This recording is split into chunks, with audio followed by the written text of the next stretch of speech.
माननीय कुलाधिपति महोदय से जीएलए विश्वविद्यालय मथुरा के एकादश दीक्षांत समारोह के शुभारंभ की घोषणा का अनुरोध करें।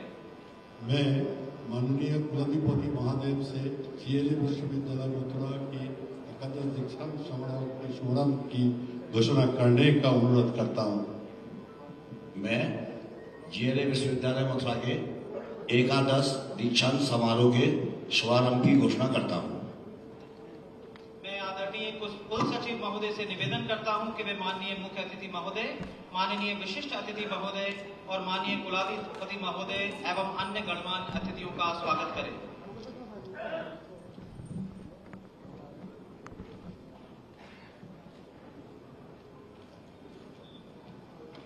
नमस्कार। जीएलए विश्वविद्यालय के एकादश दीक्षांत समारोह के शुभ अवसर पर आप सभी का स्वागत करते हुए मुझे अत्यंत हर्ष का अनुभव हो रहा है।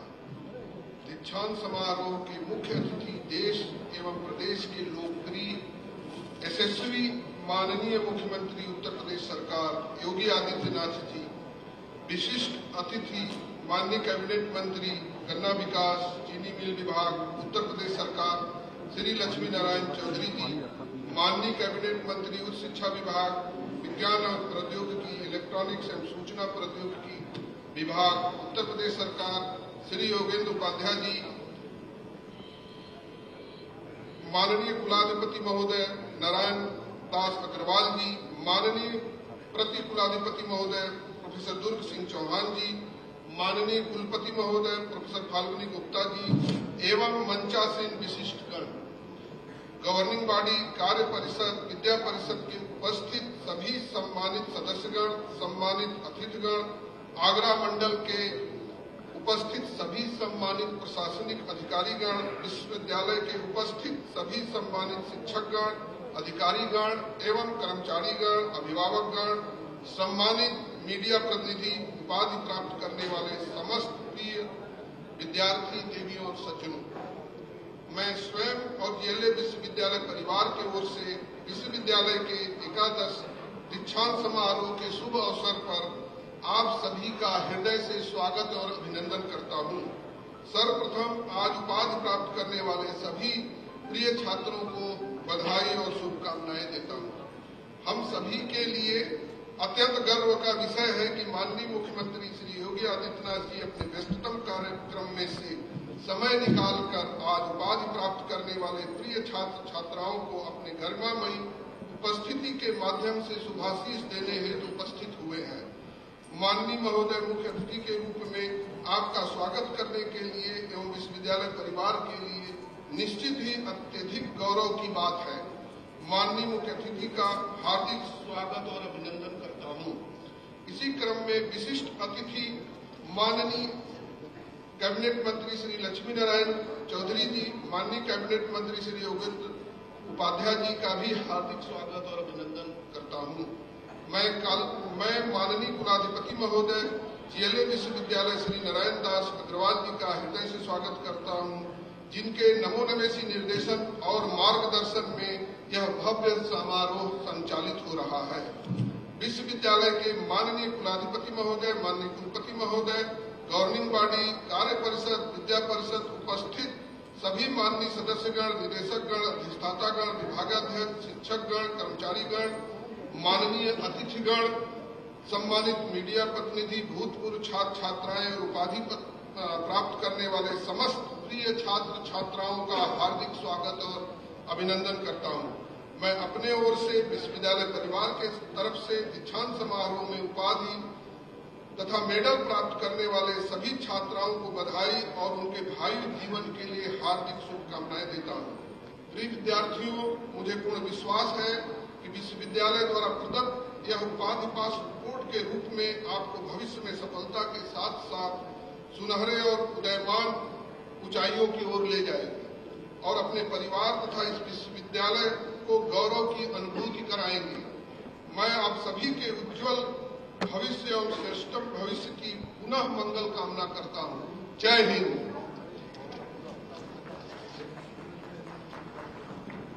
जीएलए विश्वविद्यालय के 11वें दीक्षांत समारोह में मुख्य अतिथि के रूप में उत्तर प्रदेश के माननीय मुख्यमंत्री श्री योगी आदित्यनाथ जी का परिचय देते हुए मैं अत्यंत गौरव का अनुभव कर रहा हूं। योगी जी का जन्म देवादिदेव भगवान महादेव की उपत्यका में स्थित देवभूमि उत्तराखंड में 5 जून 1972 को हुआ। प्रारब्ध की प्राप्ति से प्रेरित होकर आपने 22 वर्ष की अवस्था में सांसारिक जीवन त्याग कर संन्यास ग्रहण कर लिया। आपने विज्ञान वर्ग में स्नातक शिक्षा ग्रहण की तथा आप छात्र जीवन से ही विभिन्न राष्ट्रवादी आंदोलनों से जुड़े रहे। बहुआयामी प्रतिभा के धनी योगी जी धर्म के साथ साथ सामाजिक, राजनीतिक एवं सांस्कृतिक गतिविधियों के माध्यम से राष्ट्र की सेवा में रत हैं।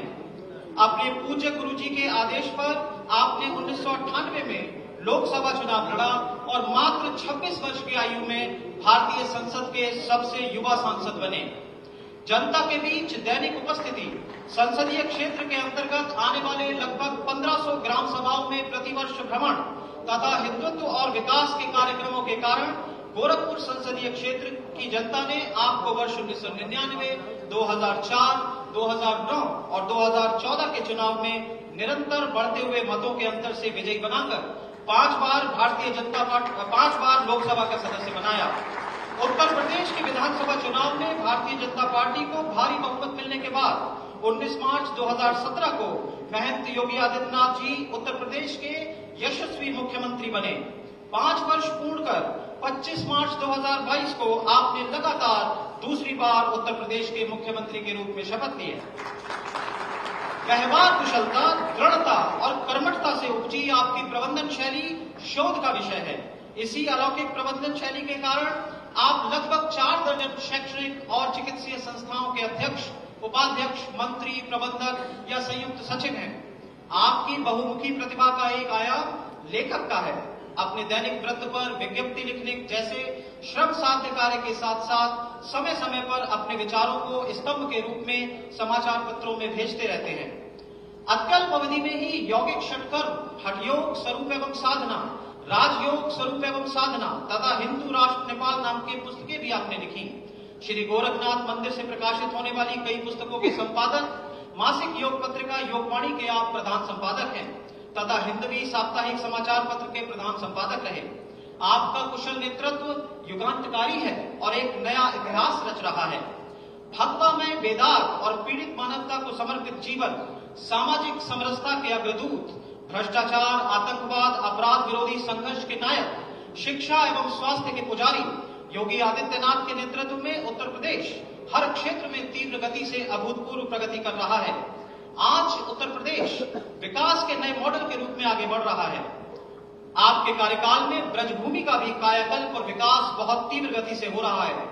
जैसे भारत माता की सेवा का अवसर पा आप सौभाग्यशाली हैं, ऐसे ही आपको इस प्रदेश के मुख्यमंत्री के रूप में पा हम सभी सौभाग्यशाली हैं। महाराज जी, आपका आगमन हम सभी के लिए सौभाग्य का विषय है। आपको असीम आभार।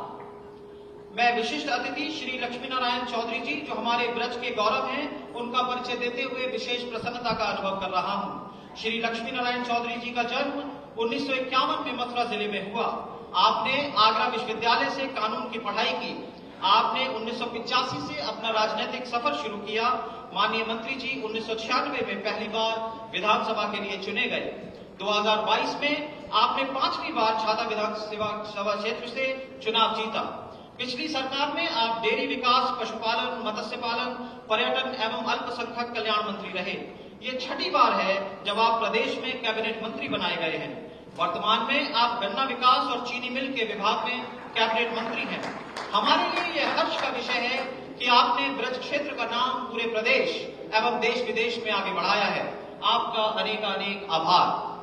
दीक्षांत समारोह के विशिष्ट अतिथि के रूप में उत्तर प्रदेश के माननीय मंत्री श्री योगेंद्र उपाध्याय जी का परिचय देना मेरा सौभाग्य है। श्री योगेंद्र उपाध्याय जी का जन्म 1955 में आगरा में हुआ। बचपन से आप स्वयं सेवक रहे और मंडल बौद्धिक प्रमुख का दायित्व भी संभाला। 1974 में अखिल भारतीय विद्यार्थी परिषद के सदस्य बने और प्रदेश कार्यकारिणी के सदस्य बने। 1987 में भारतीय जनता पार्टी की सदस्यता ग्रहण की और महानगर मंत्री, महामंत्री के साथ प्रदेश कार्यकारिणी के सदस्य रहे। आप 3 बार विधायक रह चुके हैं। वर्तमान में आप उत्तर प्रदेश की 18वीं विधानसभा के सदस्य हैं और आगरा दक्षिण निर्वाचन क्षेत्र का प्रतिनिधित्व करते हैं। माननीय मंत्री जी के पास उत्तर प्रदेश का उच्च शिक्षा मंत्रालय, विज्ञान और प्रौद्योगिकी मंत्रालय और इलेक्ट्रॉनिक्स और सूचना प्रौद्योगिकी मंत्रालय है। हमें विश्वास है आपके नेतृत्व में उपरोक्त क्षेत्रों में प्रदेश नए कीर्तिमान स्थापित करेगा। उपाधि प्राप्तकर्ता सौभाग्यशाली हैं कि वे आज आपकी गरिमा में उपस्थिति में उपाधि प्राप्त कर रहे हैं। आपके विशेष स्नेह के लिए आभार। आपने माननीय कुलपति महोदय से विश्वविद्यालय की वार्षिक प्रगति आख्या प्रस्तुत करने का अनुरोध करता हूं। माननीय कुलपति महोदय।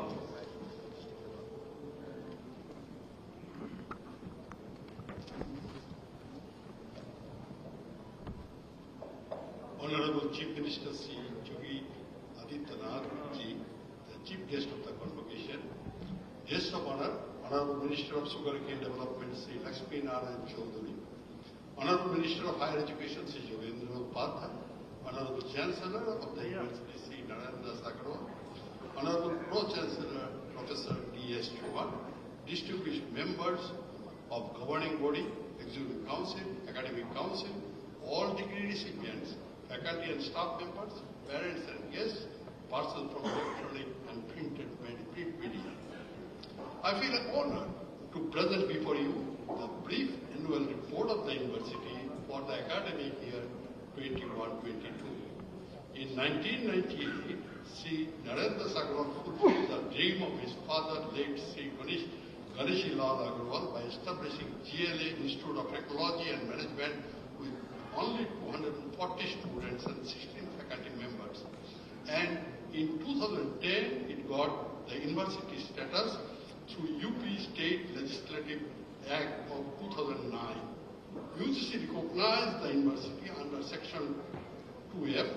Today, the university is home to 14,552 students and has an able support of about 1,200 faculty and staff members. More than 5,500 students are living on campus in 19 hostels, which is the highest number of students living on campus in any private university of the state of UP. In 21-22, 4,631 students got admission in various programs offered by the university. It is also a member of Association of Indian Universities and an educational member of International Assembly of College and Business Education. It is one of the leading private universities in the region of the nation. The university runs diploma, undergraduate, postgraduate, doctoral programs in various streams of engineering, technology, management, commerce, education, life sciences, legal studies, applied sciences and humanities, and agricultural sciences.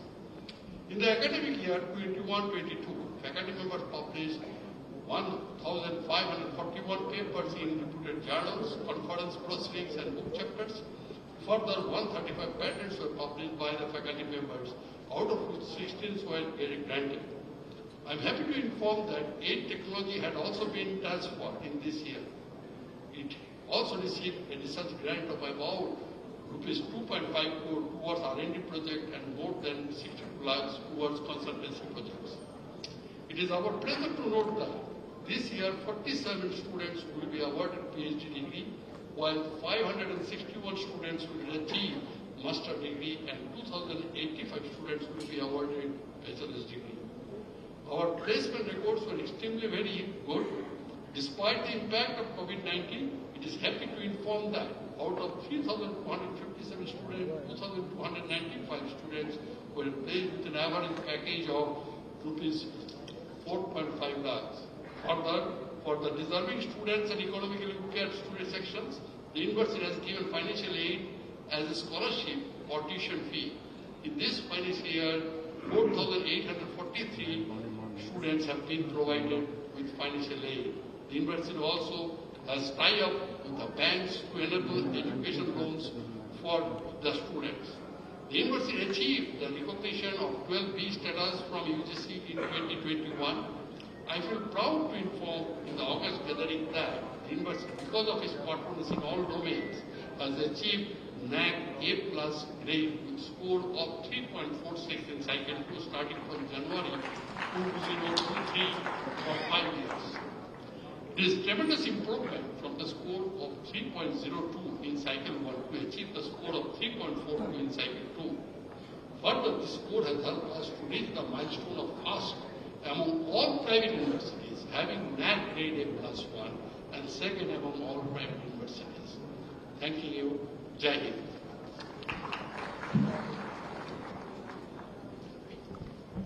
GLA विश्वविद्यालय के 11वें दीक्षांत समारोह में विश्वविद्यालय द्वारा श्री जेसी Chaudhary chairman आकाश educational service limited नई दिल्ली को देश व समाज को शिक्षा के क्षेत्र में उत्कृष्ट योगदान के लिए उनकी अनुपस्थिति में डीएससी की मानद उपाधि प्रदान की गई है। अब मैं वर्ष 2022 में विभिन्न उपाधि प्राप्त करने वाले सभी उपस्थित अभ्यर्थियों से अपने स्थान पर खड़े होने का अनुरोध करता हूं। सभी उपाधि प्राप्तकर्ता कृपया अपने स्थान पर खड़े हो जाएं। मैं माननीय कुलपति महोदय से अनुरोध करता हूं कि वे 47 अभ्यर्थियों को पीएचडी उपाधि, 561 अभ्यर्थियों को परास्नातक उपाधि तथा 2085 अभ्यर्थियों को स्नातक उपाधि प्रदान करें। I, in the capacity of the Vice Chancellor, JL University Mathura, and by virtue of power vested in me for the purpose conferred the degree upon you, for which you have been presented before me by the authorities. You are expected to prove yourself worthy of this honor throughout your life. मैं माननीय कुलपति महोदय से अनुरोध करता हूं कि शपथ दिलाने की अनुमति प्रदान की जाए। Let the oath be administered. आप सभी खड़े रहें। श्री प्रवीण मित्तल पीएचडी को मंच पर आने और शपथ दिलाने के लिए आमंत्रित किया जाता है। पद दर पद शपथ दिलाई जाएगी। सभी उपाधि प्राप्तकर्ताओं से अनुरोध है कि वे अपने स्थान पर खड़े रहें और प्रत्येक प्रशासित वाक्यांश के अंत में शपथ वाक्यांश दोहराएंगे।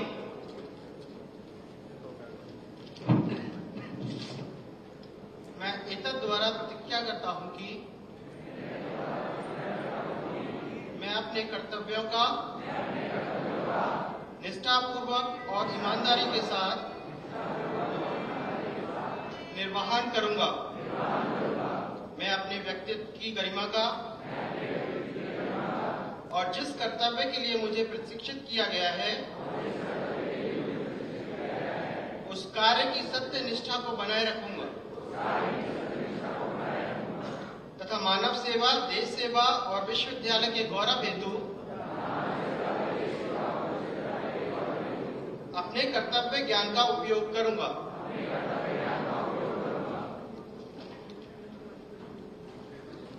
आप सभी अपने स्थान पर बैठ जाएं। मैं माननीय कुल सचिव महोदय से निवेदन करता हूं कि वे माननीय कुलाधिपति महोदय के समक्ष उपाधि सूची प्रस्तुत करें।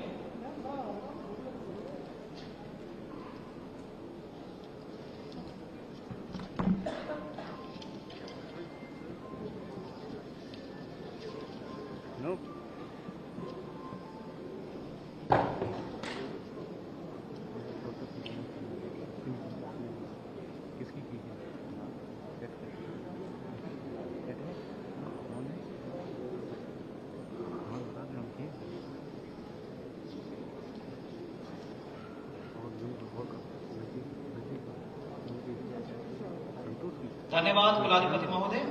मैं माननीय कुलाधिपति महोदय जीएलए विश्वविद्यालय मथुरा से एकादश दीक्षांत समारोह में दीक्षोपदेश प्रदान करने का अनुरोध करता हूं। सभी उपाधि प्राप्तकर्ता कृपया एक बार पुनः खड़े हो जाएं। सभी उपाधि प्राप्तकर्ता एक बार पुनः खड़े हो जाएं।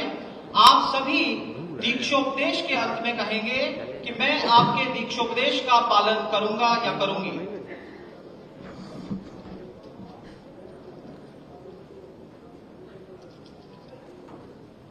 आदित्यनाथ जी, माननीय मुख्यमंत्री उत्तर प्रदेश सरकार का मैं हृदय से आभार प्रकट करता हूं। आपने दीक्षांत समारोह में आकर कार्यक्रम की शोभा बढ़ाई, आपका पुनः आभार।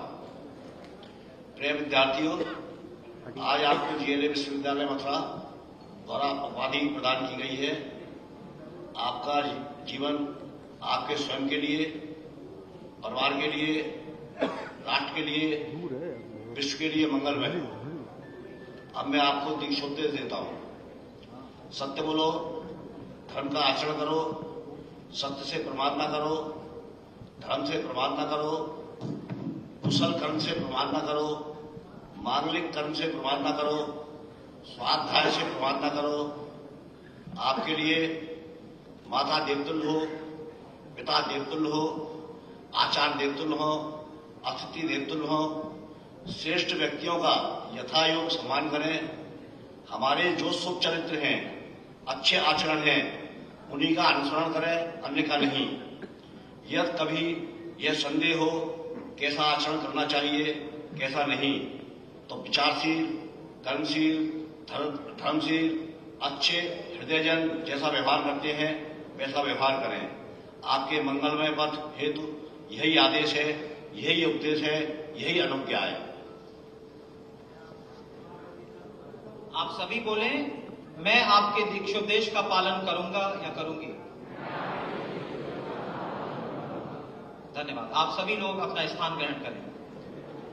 अब मैं माननीय मुख्य अतिथि महोदय श्री योगी आदित्यनाथ जी और माननीय कुलाधिपति श्री नारायण दास अग्रवाल जी से अनुरोध करता हूं कि वे वर्ष 2022 की विभिन्न डिग्रियों के शीर्ष प्राप्तकर्ताओं को स्वर्ण, रजत और योग्यता प्रमाण पत्र प्रमाणित करें।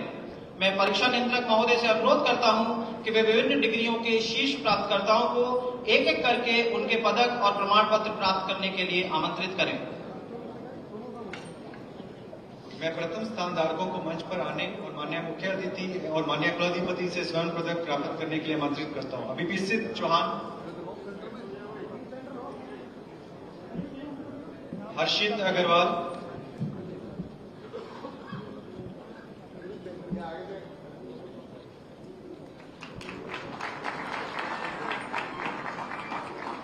राहुल शर्मा,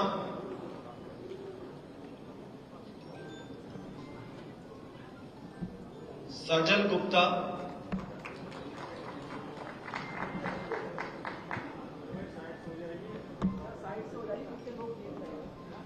अमन आर्य,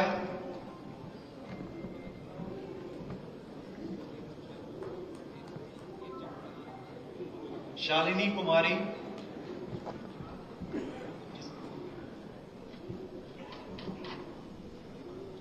शिवम बघेल,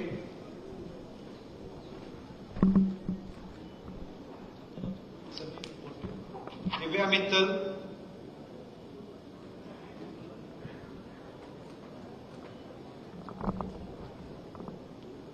शुभ गोयल,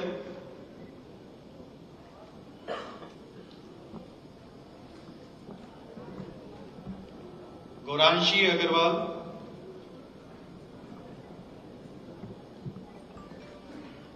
शिवांशु अग्रवाल,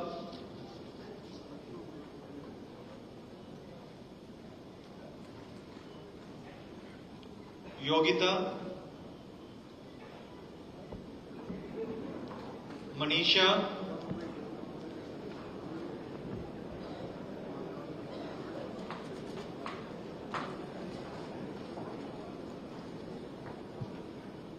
प्रिया अग्रवाल,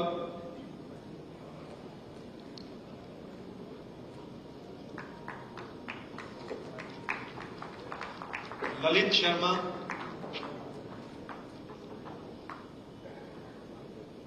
जय मित्तल, सुरभि तोमर, शुभी अग्रवाल,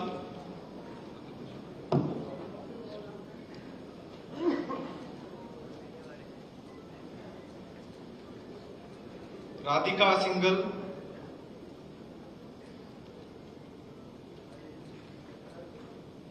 अंशुल बंसल,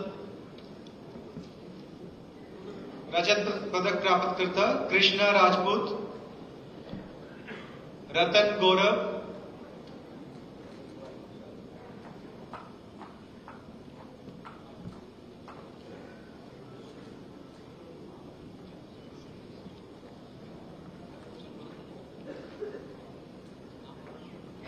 तुषार गुप्ता, संजना सिंह, शैलवी, जानवी,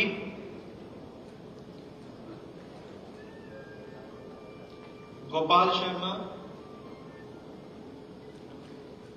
अविनाश दुबे, देवांग अग्रवाल,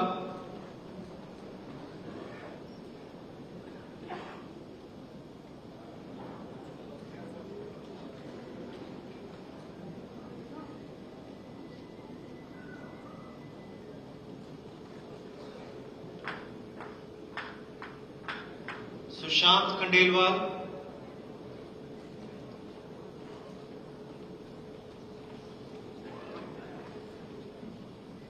आस्था शर्मा,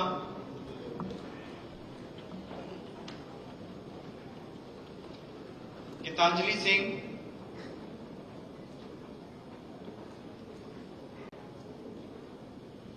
काजल चौधरी, अंकिता बंसल,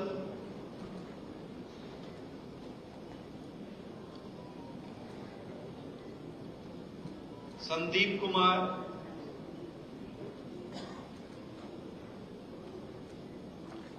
दिशा गुप्ता, खुशी अग्रवाल, प्रिया कुमारी,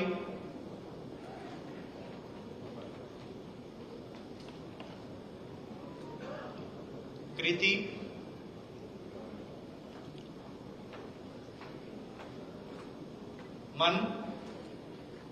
मन अग्रवाल, मनीषी गुप्ता,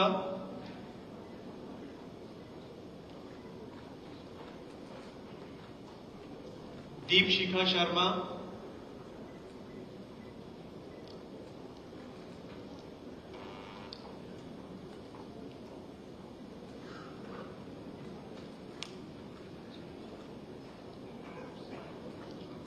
अन्य मेधावी छात्र अंजू उपाध्याय,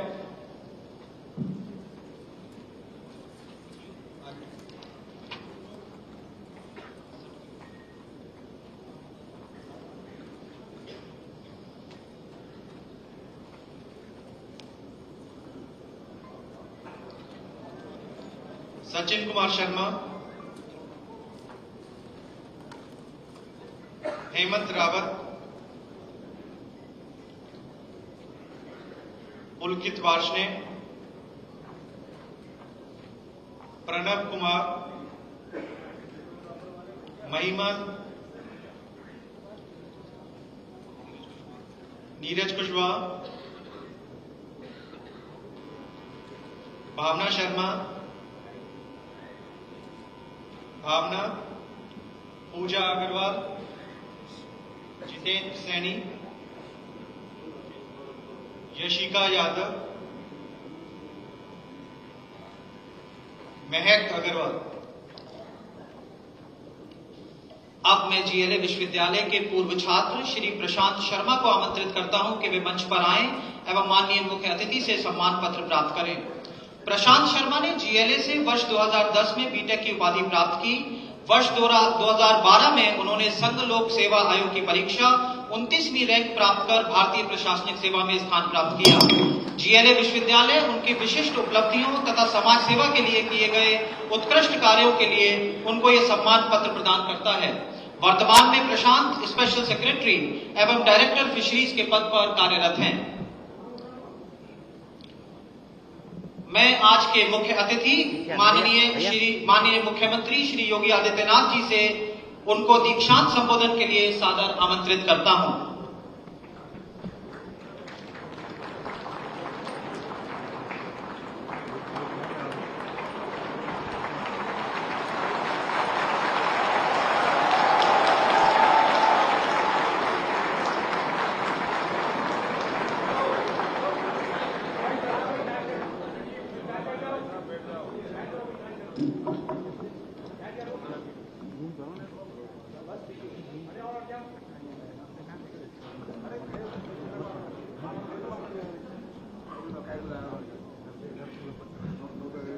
जीएलए विश्वविद्यालय मथुरा के एकादश दीक्षांत समारोह में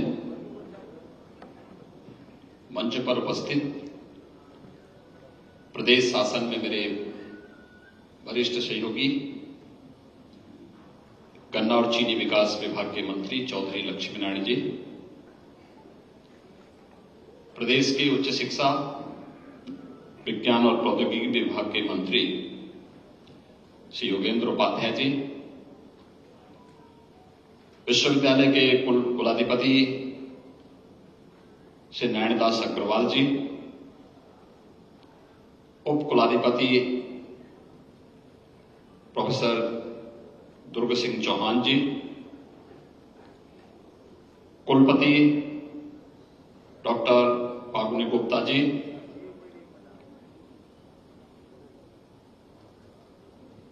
आज के इस समारोह के सभी सम्मानित अतिथिगण, समारोह में उपस्थित सभी अभिभावकगण,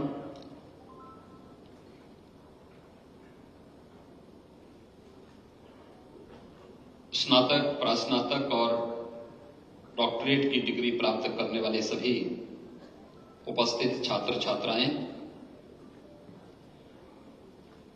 ये मेरे लिए अत्यंत प्रसन्नता का क्षण है जब ब्रजभूमि में स्थित इस प्रतिष्ठित विश्वविद्यालय के एकादश दीक्षांत समारोह में मुझे आप सबके साथ संवाद करने का एक अवसर प्राप्त हो रहा है।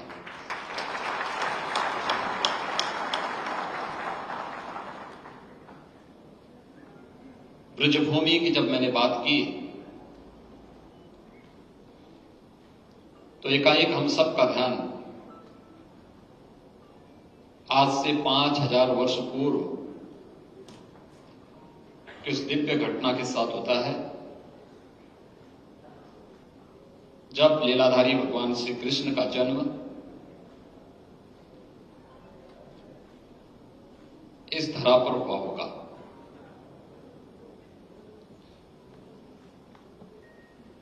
जन्म और उनके जीवन की, बचपन की लीलाओं का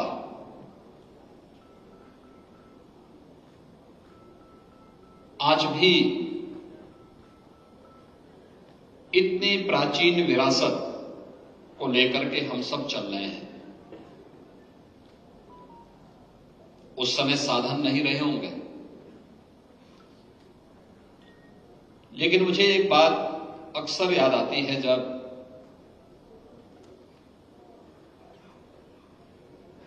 मैं प्रख्यात समाजवादी चिंतक डॉक्टर राम मनोहर लोहिया की रचनाओं को देखता हूं। डॉक्टर राम मनोहर लोहिया एक समाजवादी चिंतक थे।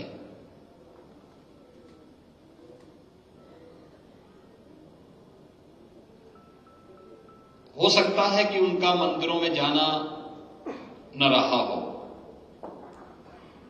लेकिन जब उनसे एक बार पूछा गया कि भारत की एकता, इसकी एकात्मता और अखंडता के आधार बिंदु क्या है, उन्होंने इस पर विस्तार से लिखा भी है।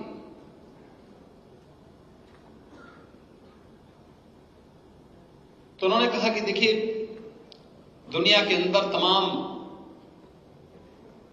देश बने हैं, बिगड़े हैं, परंपराएं आई हैं, समाप्त हुई हैं, लेकिन अगर भारत बना हुआ है तो इसके पीछे 3 महापुरुषों का सर्वाधिक योगदान है। उन्होंने शब्द महापुरुष कहे थे। उन्होंने कोई ईश्वर नहीं कहा, कोई भगवान नहीं कहा। उन्होंने कहा ये 3 हैं जिन पर जब तक भारत की आस्था रहेगी तब तक भारत बना रहेगा। और ये 3 हैं, एक राम, एक कृष्ण और एक शिव।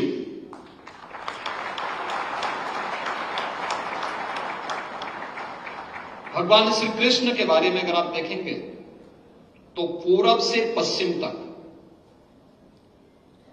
सुदूर अरुणाचल में आप जाएंगे तो अरुणाचल में आज भी रुक्मिणी की कथा लोगों के मन में उसी प्रकार से रसी बसी है जैसे हम इस ब्रजभूमि में आते हैं तो राधे रानी की जय कहने से अपने आप को वंचित नहीं कर पाते। और यही भाव सुदूर पूर्वोत्तर के राज्यों में महारानी रुक्मिणी के साथ भी जुड़ा हुआ है। पूरब से पश्चिम को जोड़ने का कार्य उस कालखंड में भगवान श्री कृष्ण ने किया था। और राजकुमारी रुक्मिणी को वहां से लेकर के और उनके शादी विवाह का बंधन का कार्यक्रम द्वारिका के पास हुआ था, सुदूर समुद्र के तट पर। पूरब से पश्चिम से जोड़ने का कार्य, और राम ने त्रेता युग में आज से उससे भी बहुत पूर्व उत्तर से दक्षिण तक जोड़ने का कार्य किया था। उत्तर से दक्षिण तक की जो सीमाएं भगवान राम ने हजारों वर्ष तय की थी, भारत की वही सांस्कृतिक सीमा आज राजनीतिक सीमा के रूप में भी है। 12 ज्योतिर्लिंगों के माध्यम से पूरे भारत को एकता के सूत्र में जोड़ने के कार्य भगवान शिव के द्वारा अलग अलग स्थलों पर जिस श्रद्धा भाव के साथ भगवान शिव के प्रति भारत की आस्था आज भी जुड़ी हुई है, उन देवालयों में, उन शिवालयों में भारत की आस्था उमड़ती भी दिखाई देती है। और इन्हीं सब बातों को लेकर के उन्होंने कहा था कि जब तक इन 3 के प्रति भारत की आस्था बनी रहेगी, दुनिया की कोई ताकत भारत का बाल बांका नहीं कर पाएगा। और आप सब सौभाग्यशाली हैं कि इस ब्रजभूमि के इस प्रतिष्ठित विश्वविद्यालय में अध्ययन और अध्यापन का सौभाग्य आप सबको प्राप्त हुआ है। और इस प्रक्रिया के साथ जुड़ते हुए आज यहां पर स्नातक, प्रास्नातक और डॉक्टरेट की अपनी डिग्री प्राप्त करने वाले सभी छात्र छात्राओं को यहां पर आज कुलाधिपति के दीक्षाोपदेश के माध्यम से ये उपाधियां आज उन्हें अवार्ड की गई हैं। आप सबको मेरी बधाई, आप सबके मंगलमय भविष्य की मैं कामना करता हूं। वास्तव में आधुनिक जो दीक्षांत समारोह है, यह भारत की प्राचीन गुरुकुल परंपरा का समावर्तन समारोह का ही एक रूप है।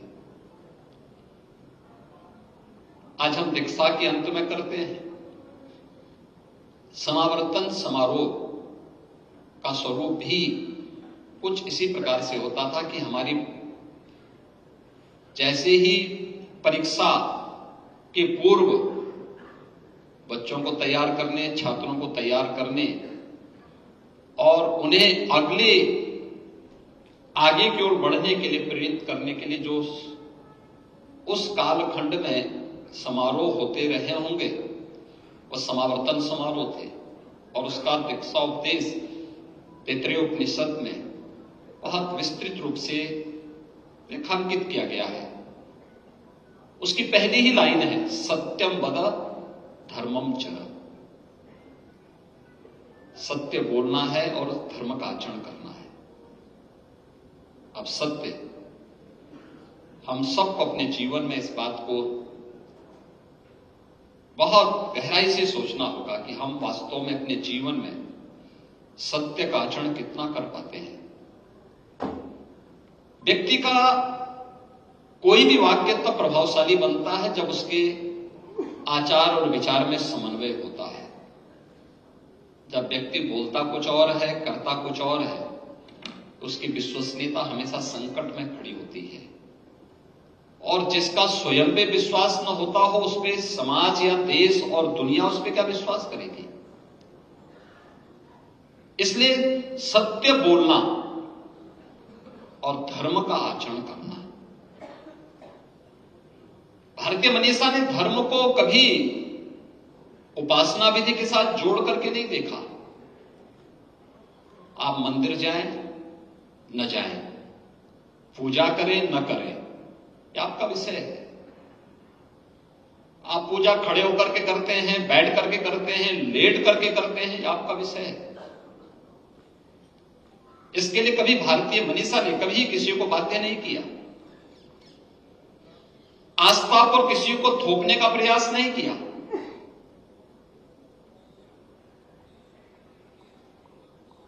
हमने तो सबको जोड़ने का कार्य किया। अच्छा था। यही तो हमारा बोध वाक्य था शिक्षण केंद्रों का।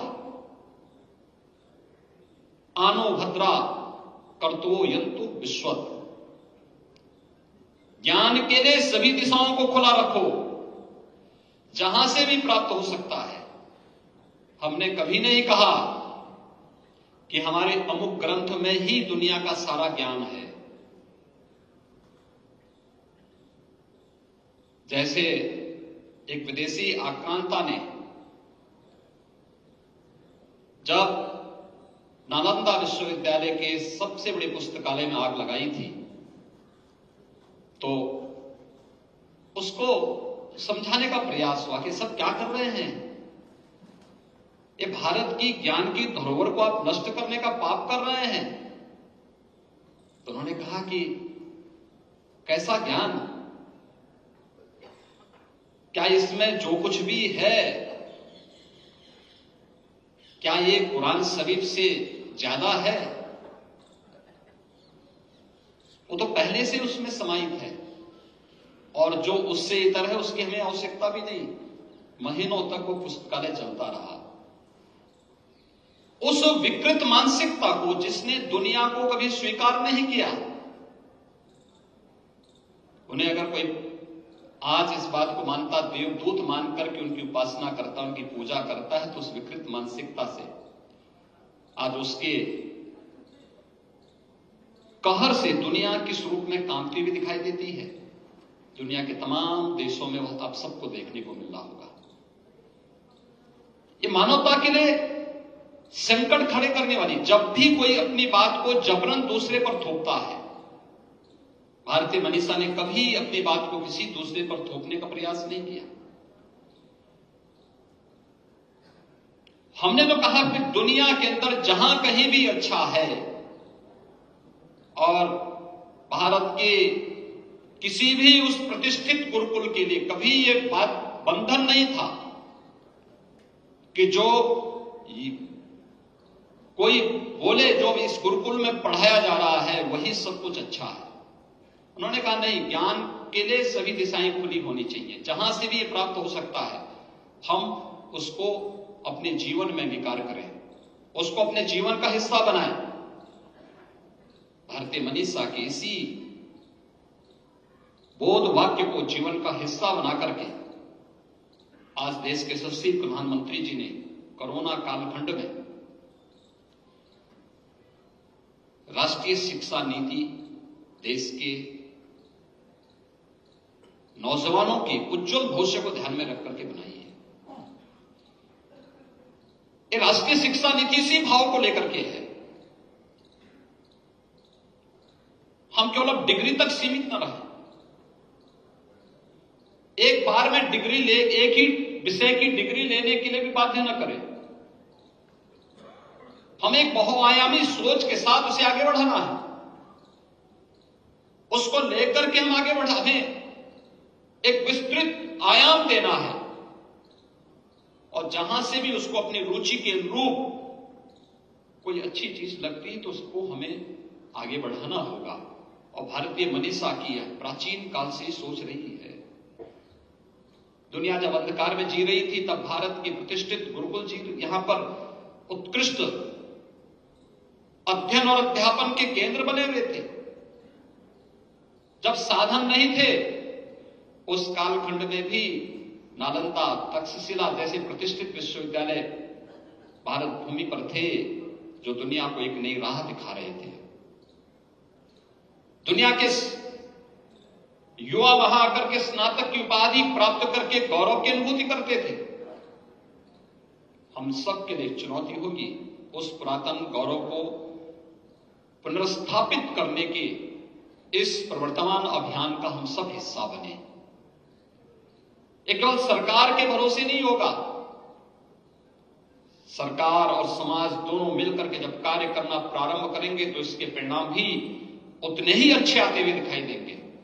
और उस सामूहिक प्रयास की आज सर्वाधिक आवश्यकता है, और इसमें जीएलए जैसे विश्वविद्यालयों ने एक पहल प्रारंभ की है।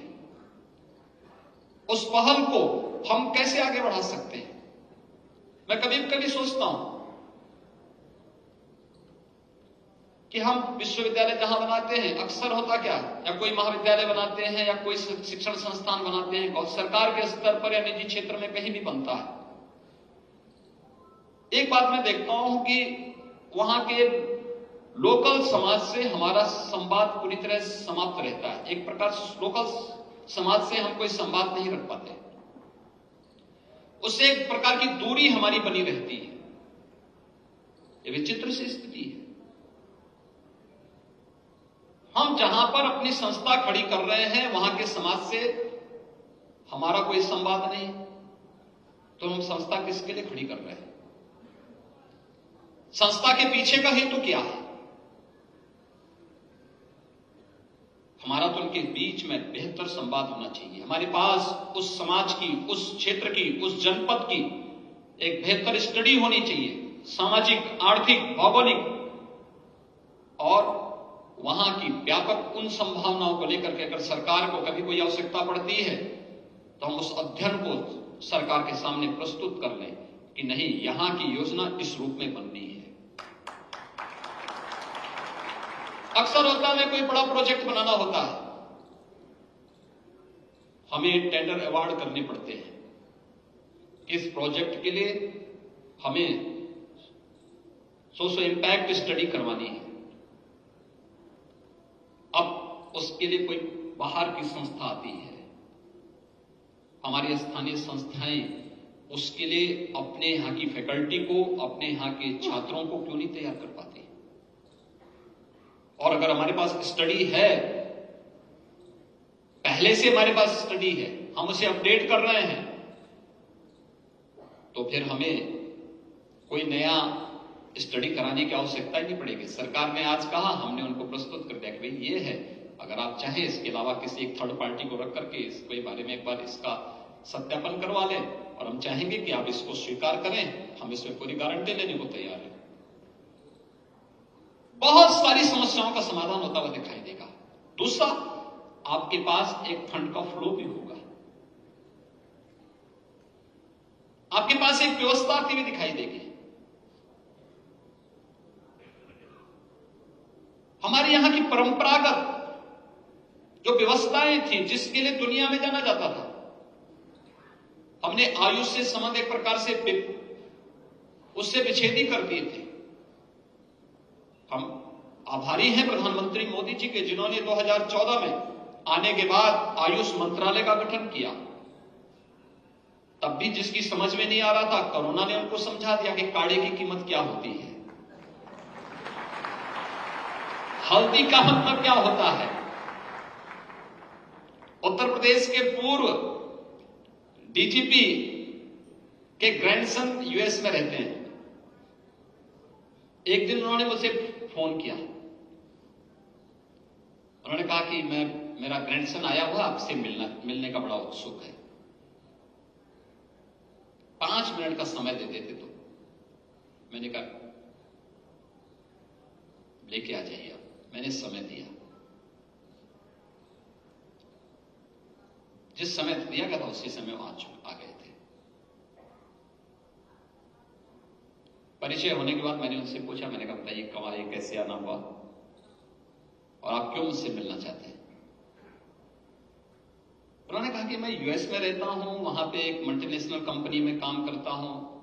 मैं एक दिन अपनी कार से जा रहा था, एक इंडियन रेस्टोरेंट के बाहर एक लंबी लाइन लगी हुई थी,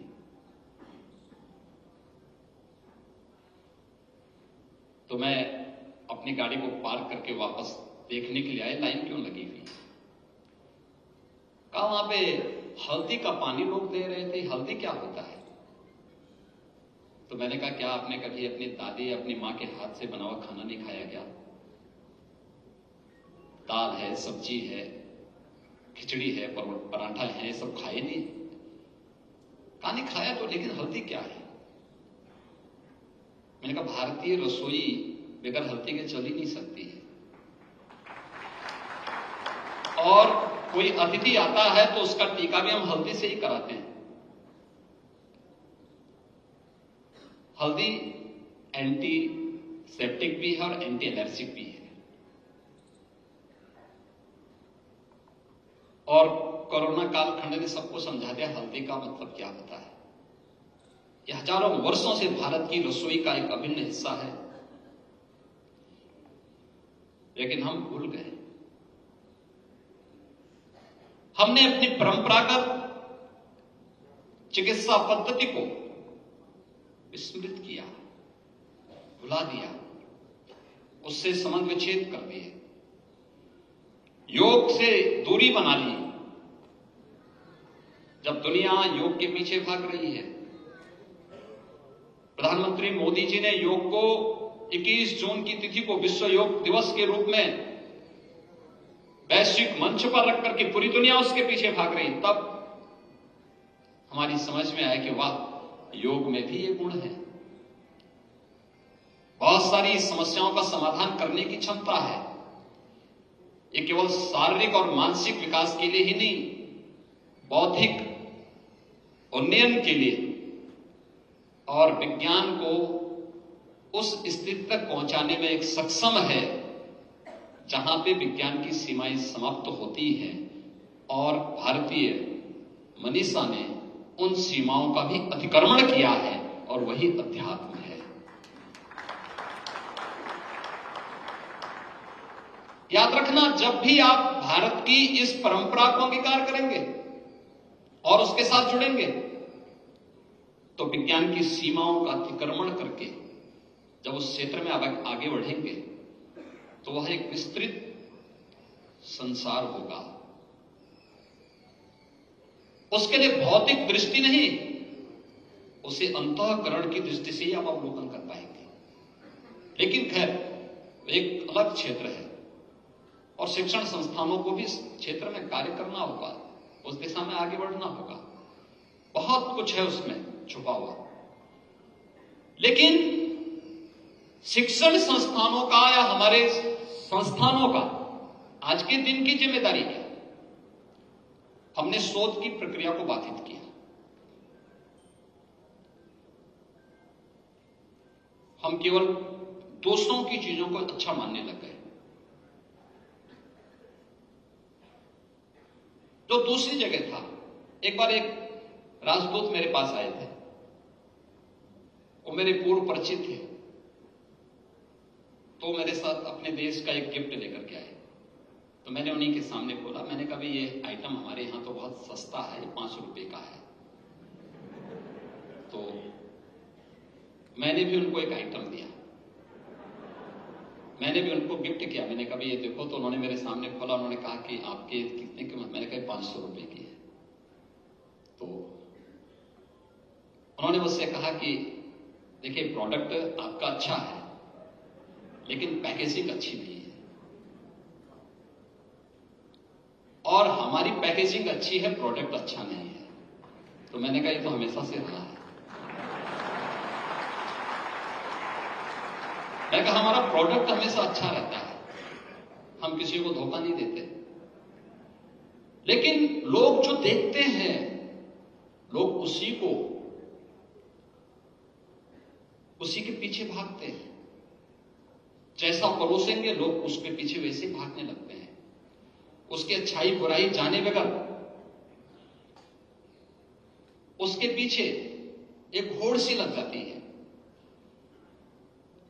हमारी संस्थानों को अपने आप को तैयार करना होगा, प्रोडक्ट भी अच्छा देना पड़ेगा और पैकेजिंग भी उसी प्रकार से तय करनी पड़ेगी जो दुनिया को अपनी ओर आकर्षित कर सके। और हम भूल गए, हमने प्रोडक्ट से भी हमने संबंध विच्छेद कर दिया, उसको भी हम उस क्वालिटी का देने में विफल रहे। और पैकेजिंग का तो खैर हमने मैनेजमेंट के कोर्स चलते हैं, लेकिन हम लोग उसके बारे में कोई भी नया कार्य करने में, नया चीज देने में हम विफल हैं। हर एक चीज का अपना एक महत्व है। हम एक बार उसको देखें तो, और मुझे प्रसन्नता है कि इधर कुछ संस्थानों ने अच्छा काम प्रारंभ किया है। जब मैं यहां आ रहा था, देख रहा था, विश्वविद्यालय की प्रोग्रेस रिपोर्ट भी देख रहा था। विश्वविद्यालय ने अनेक क्षेत्रों में एक नया विकास किया है, और पिछले यानी यह वर्ष तो इस विश्वविद्यालय का रजत जयंती, स्थापना का रजत जयंती भी है, जब यह एक इंजीनियरिंग कॉलेज के रूप में स्थापित हुआ।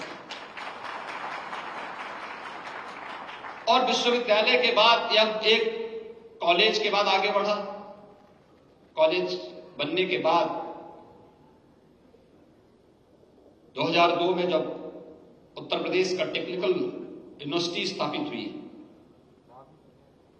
टेक्निकल यूनिवर्सिटी स्थापित होने के बाद उससे इसका एफिलिएशन होना, फिर 2010 में विश्वविद्यालय के रूप में अपने आप को स्थापित करना और विश्वविद्यालय के रूप में भी अच्छी फैकल्टी का चयन करके प्रोफेसर DS चौहान जैसे प्रतिष्ठित और समाज सापेक्ष व्यक्तित्व को अपने साथ जोड़ करके विश्वविद्यालय के सर्वांगीण विकास को एक नई ऊंचाइयों तक पहुंचाने का जो कार्य हुआ है, जिसके परिणाम हम सबके सामने।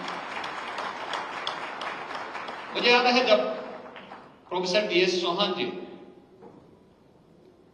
उत्तर प्रदेश टेक्निकल यूनिवर्सिटी के VC थे, उन्होंने उस समय इस क्षेत्र में ईज ऑफ डूइंग बिजनेस को बहुत सरल किया था। दुर्भाग्य से उस समय की सरकारों की समझ में वो सब नहीं आ रहा था। अगर उन्होंने समझने का प्रयास किया होता तो उत्तर प्रदेश आज तकनीक का एक हब होता है। हम उसमें बहुत पीछे छूट गए, बहुत पीछे हम रह गए, क्योंकि जो लोग हमसे पहले उस क्षेत्र में काम कर चुके थे, जिन लोगों ने अपने और रिलैक्सेशन दिया, वे लोग आगे बढ़ गए, उत्तर प्रदेश पीछे छूट गया। लेकिन फिर भी यूपी टेक्निकल यूनिवर्सिटी बनने के बाद उस क्षेत्र में नयापन आता हुआ दिखाई दिया और उसको एक नई ऊंचाई तक पहुंचाने का कार्य हुआ। आज ये विश्वविद्यालय स्वयं उन सभी कोर्सेज को लेकर के यहां भी कार्य कर रहा है। न केवल विश्वविद्यालय को इनोवेशन, रिसर्च एंड डेवलपमेंट का एक नया केंद्र के रूप में स्थापित किया, लेकिन उससे भी आगे जाकर के जो मुझे प्रसन्नता हुई कि तमाम पेटेंट भी विश्वविद्यालय को अवार्ड हुए हैं और विश्वविद्यालय के लिए यह इस प्रक्रिया के साथ जुड़ना और भी महत्वपूर्ण है। विश्वविद्यालय को इस दिशा में नए प्रयास प्रारंभ करने चाहिए। आज का समय भी मैं देख रहा था, यहां की एक नई स्थापित स्किल डेवलपमेंट की जो एक नया सेंटर उन्होंने विश्वविद्यालय ने स्थापित किया है।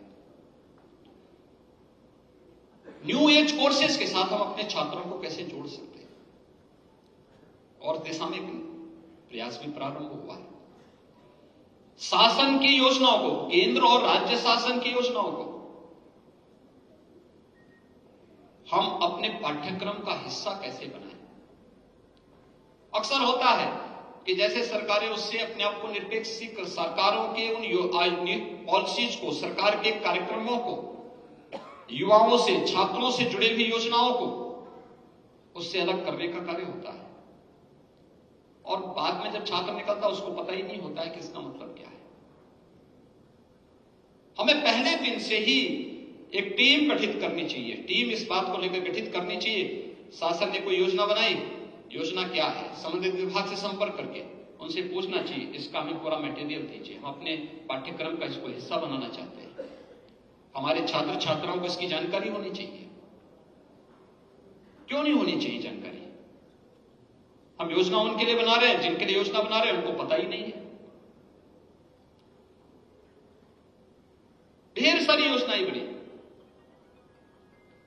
कोई छात्र आज के दिन पे अपना स्टार्टअप स्थापित करना चाहता है, परिवार के पास पैसा नहीं है,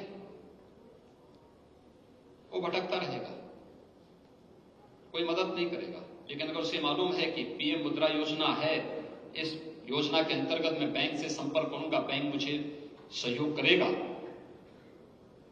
तो आसानी से वह अपना स्टार्टअप स्थापित करने के लिए आगे बढ़ सकता है।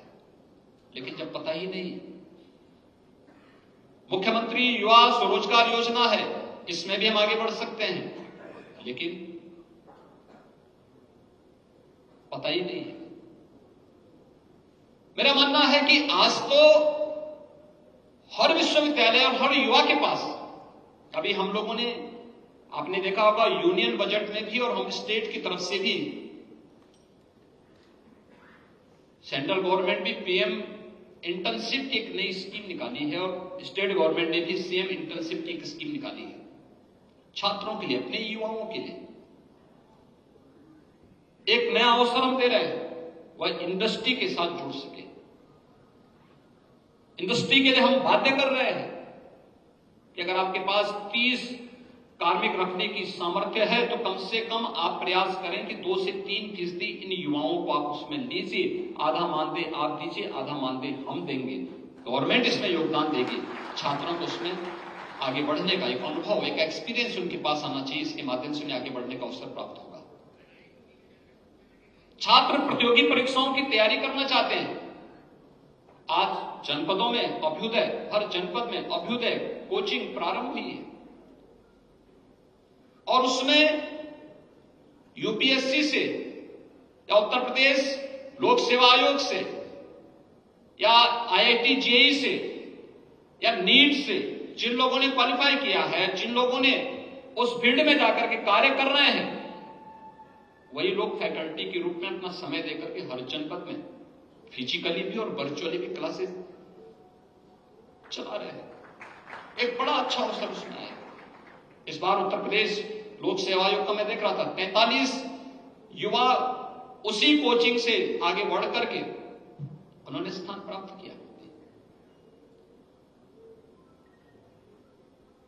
उत्तर प्रदेश के अंदर तकनीकी रूप से सक्षम और समर्थ बनाने के लिए, युवाओं के लिए 2 करोड़ यूथ को हम लोग वर्तमान में टैबलेट या स्मार्टफोन उपलब्ध करवा रहे हैं।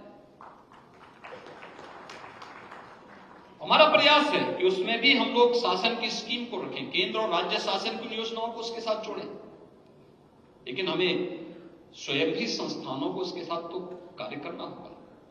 स्टार्टअप की एक नई संस्कृति को जन्म देना होगा। उत्तर प्रदेश देश के अंदर सबसे उर्वरा भूमि रखता है, सबसे अच्छा जल संसाधन है। स्टार्टअप इसमें क्यों नहीं स्थापित हो सकते? एमएसएमई का सबसे बड़ा बेस हमारे पास है। सरकार ने थोड़ा उसमें सपोर्ट किया। 96 लाख एमएसएमई यूनिट यूपी के पास है। 2017 के पहले बंद प्राय सा हो गया था, मृत प्राय सा था। अब सोचिए 96 लाख यूनिट अगर बंद होती, क्या स्थिति होती? लाखों लोगों का रोजी और रोजगार समाप्त हो जाता।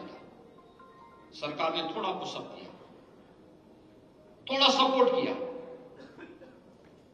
उनके लिए स्कीम निकाली। सरकार पर बहुत बोझा नहीं पड़ा। परिणाम क्या है? उत्तर प्रदेश को एक्सपोर्ट का हब बना दिया है एमएसएमई यूनिट ने। हमारे परंपरागत उद्यम से जुड़े हुए उद्यमियों ने अपने पुरुषार्थ से उत्तर प्रदेश को एक्सपोर्ट का एक नए हब के रूप में स्थापित कर दिया। आज 1,60,000 करोड़ रुपए का एक्सपोर्ट हो रहा है यूपी से। अनंत संभावनाएं, इसमें भी हम नया स्टार्टअप स्थापित कर सकते हैं, एक्सपोर्ट प्रमोशन के लिए कार्य कर सकते हैं, नई डिजाइनिंग और पैकेजिंग की यूनिट स्थापित कर सकते हैं। बहुत कुछ नया इसमें किया जा सकता है, लेकिन इसकी ट्रेनिंग विश्वविद्यालय स्तर पर, शिक्षण संस्थानों के स्तर पर ही हमें इसके लिए छात्रों को मानसिक रूप से तैयार करना होगा।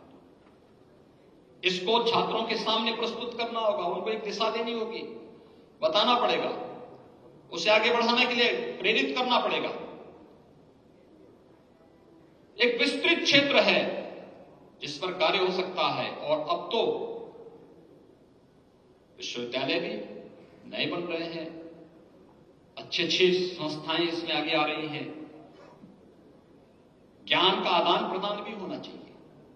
हम तो बार बार इस बात को कहते हैं कि आवश्यक नहीं कि किसी विश्वविद्यालय में सभी फैकल्टी हो, लेकिन जहां है आप वहां से संवाद बनाइए, वहां एमओयू करिए उस संस्था के साथ, उस फैकल्टी को फिजिकली भी और वर्चुअली भी जोड़िए। हमने तो कोरोना कालखंड में वर्चुअली आईसीयू चलाए थे। सबसे क्रिटिकल होता है आईसीयू चलाना, और हम लोगों ने वर्चुअली चलाने प्रारंभ किए थे। कोरोना महामारी आई थी, उत्तर प्रदेश के तब तक 36 जनपद ऐसे थे जिनके पास एक भी वेंटिलेटर नहीं था। उन जनपदों में वेंटिलेटर स्थापित किए। फिर मुझे बताया गया कि इनको चलाने के लिए हमारे पास मैन पावर नहीं है। मैंने कहा जो भी मैन पावर है इसकी ट्रेनिंग दो। हमने लखनऊ में SDPGI में और KGMU में उनकी ट्रेनिंग करवाई, मास्टर ट्रेनर तैयार किए।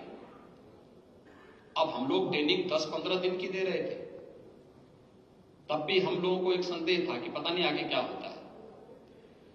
अब इसको आगे बढ़ाने के लिए हर जनपद में हमें ICU प्रारंभ करने थे, तो फिर हमने कहा भी वर्चुअल इनको जोड़ो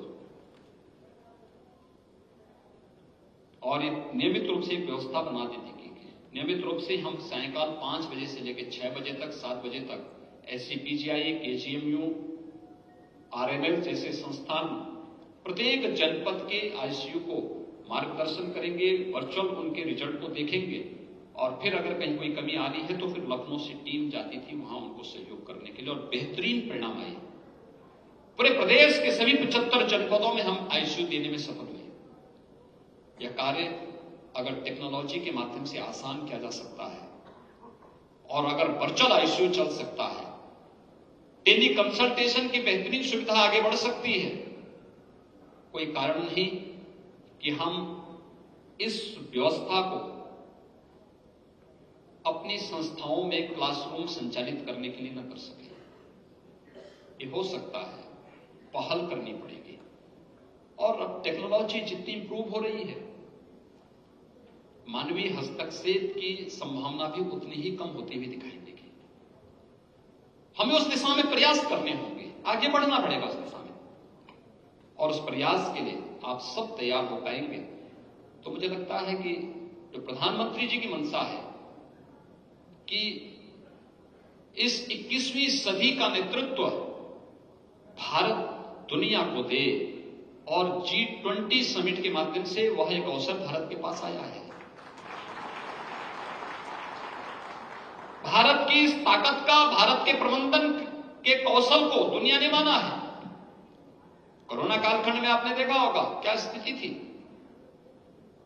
कोरोना में दुनिया के अंदर फैलते फैलते अंततः भारत में भी मार्च में कोरोना आ गया था। लोग सशंकित थे क्या होगा भारत में, और भारत में उत्तर प्रदेश में क्या होगा। टीम वर्क का परिणाम क्या होता है जब समाज अनुशासित होकर के एक स्वर में बोलता है, परिणाम भी उसी प्रकार से आते हैं, उसी प्रकार से परिणाम भी आते हैं। पहली बार हुआ है, अध्ययन करिए कभी स्पेनिश फ्लू जब आया था पिछली सदी में, करोड़ों लोग मरे थे, गांव के गांव सफाई हो गया था। जितने लोग बीमारी से मरे थे उससे कई गुना मौतें हुई थी भूख से। इस बार आपने देखा होगा बीमारी से कुछ मौतें हुई, दुखद है, लेकिन भूख से मौत नहीं हुई। भूख से मौत रोकने के लिए केंद्र सरकार ने भी और राज्य सरकार ने पुख्ता व्यवस्था की थी। सरकारों की संवेदनशीलता, हम आधुनिक युग में जी रहे हैं, हमारी बेहतर कनेक्टिविटी हुई है, हम उस प्रकार की सुविधाएं भी समाज को देने में सक्षम हैं। और यही नहीं, फ्री में टेस्ट भी था, फ्री में उपचार भी था और फ्री में वैक्सीन भी देश के प्रत्येक नागरिक को उपलब्ध करवाने का कार्य हुआ था। पहली बार हुआ है किसी महामारी के बाद वैक्सीन 9 महीने के अंदर उपलब्ध हो जाए, और एक नहीं 2 स्वदेशी वैक्सीन और दुनिया की सबसे प्रभावी वैक्सीन, ये भारत देने में सफल हुआ। ये भारत की एक नई उपलब्धि है और दुनिया के अंदर सबसे कम मृत्यु दर, सबसे बेहतरीन प्रबंधन भारत का रहा। भारत के इस प्रबंधन को दुनिया ने सराहा, WHO जैसी संस्थाओं ने भी उसकी सराहना की। और इसलिए आज हम सब के लिए आवश्यक है कि हम कैसे अपने आप को तैयार कर सकें। G20 समिट होने जा रहा है। G20 के समिट के माध्यम से भी हम लोग आज अपने आप को वैश्विक मंच पर स्थापित कर सकते हैं। G20 में वे 20 बड़े देश हैं जिनका दुनिया के 60% आबादी जहां निवास करती है, 75% ट्रेड पर जिनका एकाधिकार है, 85% GDP पर भी जिनका अधिकार है और 90% से अधिक पेटेंट पर भी जिनका अधिकार है। उन देशों का जो समूह है वो G20 है और G20 से जुड़े हुए देश आज भारत के नेतृत्व में अगले 1 वर्ष तक दुनिया के लिए तमाम प्रकार की योजनाओं को बनाने वाले हैं और इस दौरान उत्तर प्रदेश के अंदर भी कुछ समिट होने हैं। उसके लिए अपने आप को तैयार करना, उसके लिए अपने आप को जोड़ना। हमारे यहां रहेंगे तो हम क्या कर सकते हैं? स्वच्छता के कार्यक्रम के साथ जुड़ सकते हैं। अपने यहां आतिथ्य सेवा के लिए भारत प्रसिद्ध है, उन कार्यक्रमों के साथ हम जोड़ सकते हैं। दुनिया से आने वाले 20 उन प्रतिष्ठित देशों के अलावा 9 मित्र देशों के भी आने वाले प्रतिनिधियों की आतिथ्य सेवा के साथ जोड़ सकते हैं। उनका लोकल विजिट होगा, अलग अलग जगह पे जाएंगे, पौराणिक और ऐतिहासिक स्थलों का भी लोग अवलोकन करेंगे। वहां कोई दिक्कत ना हो, वहां पर किसी प्रकार का कोई उपद्रव न करने पाए, किसी प्रकार की कोई अराजकता और किसी प्रकार का कोई भी उनके मार्ग में अनावश्यक व्यवधान पैदा करने का प्रयास न कर सके। समाज को स्वयं इसके लिए तैयार होना होगा। वे एक नई छवि लेकर के जाएंगे। भारत के बारे में जो दुनिया में दुष्प्रचार हो रहा है, उससे इतर वे लोग जब यहां के सामर्थ्य को, यहां के आतिथ्य भाव को, यहां की स्वच्छता के इस दृश्य को देखेंगे, एक नया संदेश लेकर के जाएंगे। वैश्विक स्तर पर भारत की एक नई छवि में निखार आएगा। दूसरा, हमने किन किन क्षेत्रों में प्रोग्रेस की है, यह भी उनको दिखाने का एक अवसर प्राप्त होगा। वे लोग जाएंगे, अलग अलग संस्थाओं में जाएंगे, संवाद होगा। उसके लिए अपने आप को तैयार करना और ये हर समय हमें तैयार रखना होगा। आज भारत के पास एक अवसर है, दुनिया आशा भरी निगाहों से देख रही है। उन सब के लिए हम अपने आप को तैयार कर सके। इस देश से JNA विश्वविद्यालय जैसे प्रतिष्ठित संस्थानों को आगे आना होगा, एक स्वस्थ प्रतिस्पर्धा को आगे बढ़ाना होगा। याद रखना, जीवन में शॉर्टकट का रास्ता कभी व्यक्ति को सफलता की नई ऊंचाइयों तक नहीं पहुंचा सकता है, उसको गिराता ही है। तात्कालिक सफलता के बाद जब वह व्यक्ति गिरता है तो उसके बाद कमर ही टूटती है, उसके बाद फिर कोई गुंजाइश नहीं बचती है। इसलिए शॉर्टकट का रास्ता नहीं, संघर्ष का रास्ता, चुनौतीपूर्ण रास्ते को अंगीकार करके हमें आगे बढ़ने के लिए तैयार होना होगा। राष्ट्रीय शिक्षा नीति इसके लिए आप सबकी तैयारी कर रहा है, आप सबके स्वागत के लिए उत्सुक है और उत्तर प्रदेश को इसके अनुरूप बनाने के लिए हम लोगों ने अभी हाल ही में उत्तर प्रदेश के अंदर ग्लोबल इन्वेस्टर समिट के भी आयोजन की एक तिथि तय की है। आप सब जानते हैं ग्लोबल इन्वेस्टर समिट, लोग कहते थे क्या उत्तर प्रदेश में निवेश कोई करेगा? 2018 में जब हम लोगों ने पहला इन्वेस्टर समिट किया था, लोगों को आशंका थी क्या होगा। मैंने कहा चिंता की कोई बात नहीं, उत्तर प्रदेश में बहुत अच्छा निवेश होगा। उस समय हम लोगों ने लक्ष्य रखा था। लोग मेरे पास पहली बार टीम आई थी मेरी, तो टीम लेकर के आई थी, लक्ष्य लेकर के आई थी कि साहब 20 से 30 हजार करोड़ का। तो मैंने कहा भी फिर इसको करने की आवश्यकता ही नहीं। मैंने उनको कहा भी 2 लाख करोड़ तक का लक्ष्य रखो पहले। उन्होंने कहा सब नहीं हो पाएगा। मैंने कहा आपके सब मुंह से ना निकलना है मुझे बड़ा आहत करता है और मुझे लगता है कि उत्तर प्रदेश का बजट कितने का है मालूम है? उन्होंने कहा नहीं। मैंने कहा 4,28,000 करोड़ का है और मुझसे लिख के लेना, इससे कम का निवेश के प्रस्ताव नहीं आएंगे। तो टीम आश्चर्यचकित थी कि मैं कैसे बोल रहा हूं। मैंने कहा जाओ ना, मैं कह रहा हूं। और 4,68,000 करोड़ के प्रस्ताव आए थे। 4,68,000 करोड़ के प्रस्ताव उत्तर प्रदेश को प्राप्त हुए थे। कोरोना के बावजूद हम लोग लगभग 4 लाख करोड़ रुपए के प्रस्ताव को जमीनी धरातल पर उतारने में सफल हुए थे, जिसमें आपके इसी विधानसभा क्षेत्र के कोसी कला में स्थापित पेप्सिको की यूनिट भी उसी हमारी इन्वेस्टर समिट का हिस्सा रही है। और भी तमाम अन्य संस्थाएं, तमाम यूनिट हैं। ये चीजें दिखाती हैं सरकार थोड़ा प्रयास प्रारंभ कर ले। इस बार लोग कहते थे क्या होगा, कोरोना है।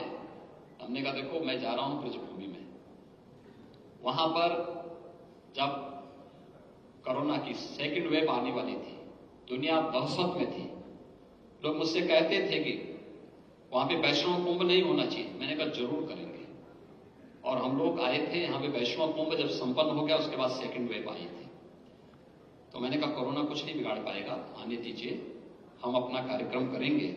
और हम लोगों ने भी तय किया है इस बार निवेश उत्तर प्रदेश के अनुरूप होगा।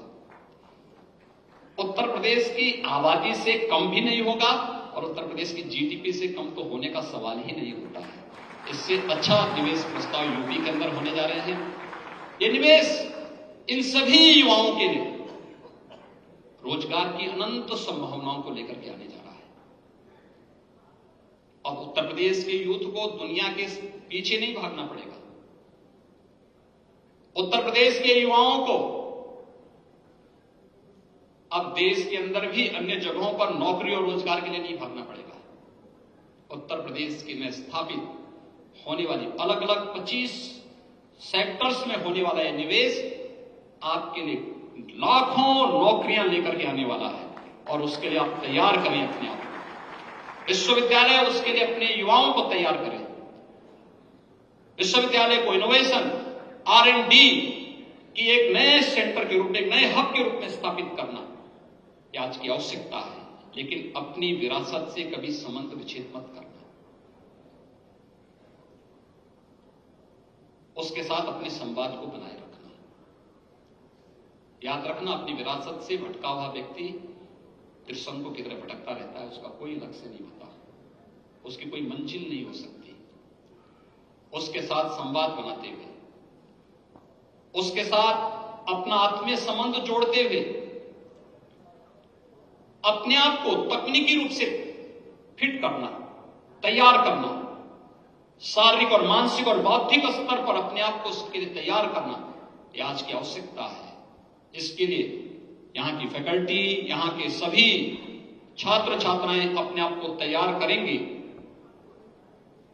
जितने भी पुरातन छात्र विश्वविद्यालय के हैं, उनको निरंतर यहां आमंत्रित करके उन्होंने क्या कुछ अचीव किया है वो यहां पर कैरियर काउंसलिंग में मदद करें। ये हमारी सबसे बड़ा कमजोर पक्ष अभी भी बना हुआ है। मैं अक्सर देखता हूं, और मैं यहां स्किल डेवलपमेंट का जो नया सेंटर स्थापित हुआ मैं देख रहा था, बहुत अच्छे उन्होंने वहां पर कार्य प्रारंभ किए हैं। लेकिन मैं देखता था दिल्ली इंटरनेशनल एयरपोर्ट पर एक दिन मैं अचानक गया था।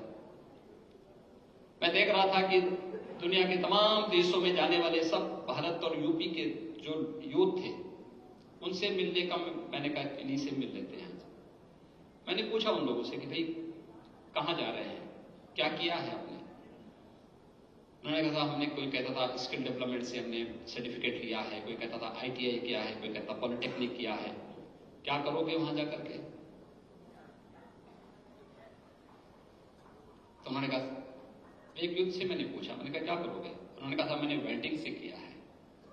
तो मैंने कहा आपने जो वेल्डिंग से अपना सर्टिफिकेट लिया है, ये वेल्डिंग का जो सर्टिफिकेट है ये क्या वहां पर चलेगा, ये रॉड वहां पे इस्तेमाल होती है क्या। तो कहा नहीं। फिर जो उसे लेके जा रहा था तो उसने मुझे बताया कि साहब वहां जाएंगे 6 महीने पहले लोग ट्रेनिंग लेंगे, उस तकनीक को सीखेंगे, फिर भाषा सीखे, पहले भाषा सीखेंगे, फिर उसको सीखेंगे। सीखने के बाद हम उस तकनीक को दुनिया के अंदर कहां क्या डिमांड है उसके अनुरूप अपने छात्रों को तैयार करना। इंडस्ट्री की क्या डिमांड है उसके अनुरूप छात्रों को तैयार करना, तकनीक के अनुरूप उसके बनाना, उसको तैयार करना, उस प्रकार के लैब्स स्थापित करना, उस प्रकार की सुविधाओं से युक्त करना, ये सभी कार्य अगर हम साथ साथ कर सकेंगे तो फिर डिग्री लेने के बाद उस छात्र को भटकना नहीं पड़ेगा, या अपना डिप्लोमा या सर्टिफिकेट लेने के बाद भी उस छात्र या छात्रा को भटकना नहीं पड़ेगा। पहले दिन से ही वह अपने 100% प्लेसमेंट की गारंटी देने की सामर्थ्य रख सकता हो, इस प्रकार की सुविधा हम देने की तैयारी करें। जेले यूनिवर्सिटी को मैं एकादश दीक्षांत समारोह के लिए हृदय से बधाई देता हूं। इन सभी डिग्री प्राप्त करने वाले छात्र छात्राओं को अपनी शुभकामनाएं देता हूं और मुझे पूरा विश्वास है ब्रजभूमि का उपकार आप पर डिग्री के रूप में है, उसको हर हाल में जैसे भी हो सकता हो उसको जीवन भर अपने जीवन का हिस्सा बनाते हुए ब्रजभूमि के विकास के लिए और अपने उन सभी संस्थाओं के साथ अपना आत्मीय संबंध जोड़ते हुए जहां जहां से भी आपने जैसे भी लिया, अपने कड़वे अनुभवों को भूल करके सुखद अनुभवों के साथ आगे बढ़ने का कार्य आप सभी करेंगे। आप सबके प्रति मेरी मंगल में शुभकामनाएं हैं। धन्यवाद। जय हिंद।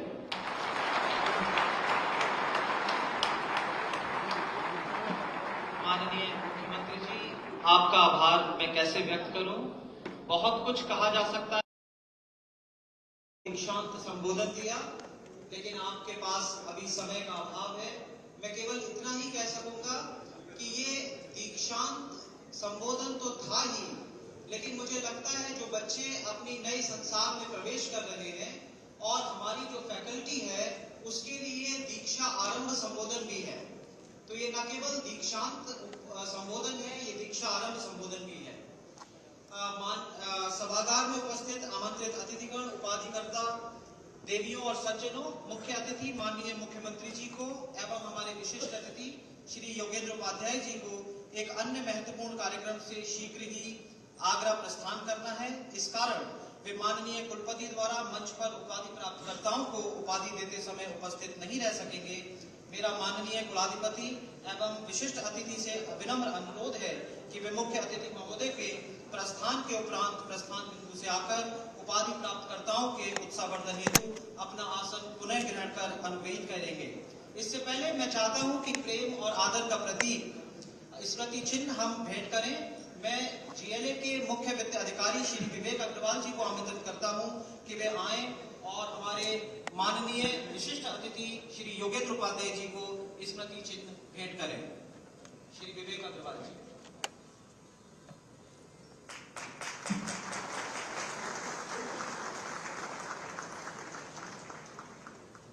मैं माननीय कुलाधिपति महोदय से अनुरोध करता हूं कि वे हमारे आज के मुख्य अतिथि श्री योगी आदित्यनाथ जी, माननीय मुख्यमंत्री उत्तर प्रदेश सरकार को स्मृति चिन्ह भेंट करने की कृपा करें। मैं विश्वविद्यालय के मुख्य कार्यकारी अधिकारी श्री नीरज अग्रवाल एवं मुख्य वित्त अधिकारी श्री विवेक अग्रवाल जी से निवेदन करता हूं कि वे स्मृति चिन्ह लेकर मंच पर आए।